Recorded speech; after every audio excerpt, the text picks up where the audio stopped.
රටක තියෙන මිනිසුන් විසින් නිෂ්පාදනය කරපු ලොකුම මැෂින් එක මොකක්ද කියලා දන්නවද? ඒක ලොකු ෆැක්ටරි එකක් වෙන්න පුළුවන්ද? එහෙම නැත්නම් ලොකු වාහනයක් වෙන්න පුළුවන්ද?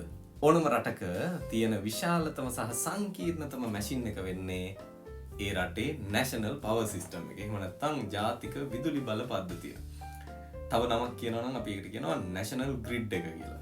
ඉතින් මේ අතිවිශාල ඉන්ටර්කනෙක්ටඩ් නෙට්වර්ක් එක power plants, transformers, substations, transmission lines, ඊට පස්සේ distribution lines වගේ ගොඩකින් තමයි හැදිලා තියෙන්නේ. ඉතින් මේක තමයි අපේ රටේ නිශ්ශබ්ද වුණාට අත්‍යවශ්‍යම එන්ජින් එක වෙන්නේ. මොකද හොස්පිටල් එක, ඉන්ටර්නෙට් එක පවා ඇතුළු සියලුම දේවල් power up වෙන්නේ දැන් fuel වෙන්නේ මේ national grid එකෙන්.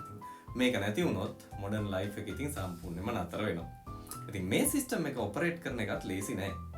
හැම වෙලේම නිවැරදිව තප්පරෙන් තප්පරේ ඩිමාන්ඩ් එක හරියටම සප්ලයි එකට සමාන කරන්න ඕන. ඉතින් ඔයා ලයිට් ස්විච් එකක් ඔන් කරන මොහොතේම කොහේ හරි තියෙන ජෙනරේටර් එකකින් ඒ බල්බ් එකට උවමනා කරන එනර්ජි එක එහෙම නැත්නම් විදුලි ශක්තිය නිපදවන්න ඕන. ඉතින් මේ බැලන්ස් එක නැති වුණොත් මුළු සිස්ටම් එකම ක්‍රියාවිරහිත වෙන්න උනත් පුළුවන්. එහෙම වුණොත් අපි ඒකට කියනවා බ්ලැක් අවුට් එකක් කියලා.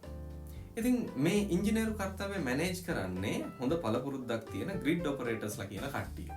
ඉතින් මේ කට්ටිය සෙන්ට්‍රල් කන්ට්‍රෝල් සෙන්ටර් එකක ඉඳගෙන ගොඩාක් දත්ත දිහා බලාගෙන මේ ග්‍රිඩ් එකේ හෘද ස්පන්දනය වගේ තියෙන එහෙම නැත්නම් අපි කියන්නේ සිස්ටම් ෆ්‍රීකවන්සි එක හර්ට්ස් 50 තියෙන ෆ්‍රීකවන්සි එක මේන්ටේන් කරගන්න තමයි මේයාලා හැම වෙලාවෙම මහන්සි වෙන්නේ. ඉතින් ඊළඟ වතාවේ ඔයා ලයිට්ස් ඔන් කරනකොට ඕනෑම විදුලි උපකරණයක් බල ගන්නකොට අපිට තියෙන වටිනාම සහ විශාලතම මැෂින් එකත් ඒක ක්‍රියා කරන වැඩ පිරිසත් හිතේ කොනක තියාගන්න.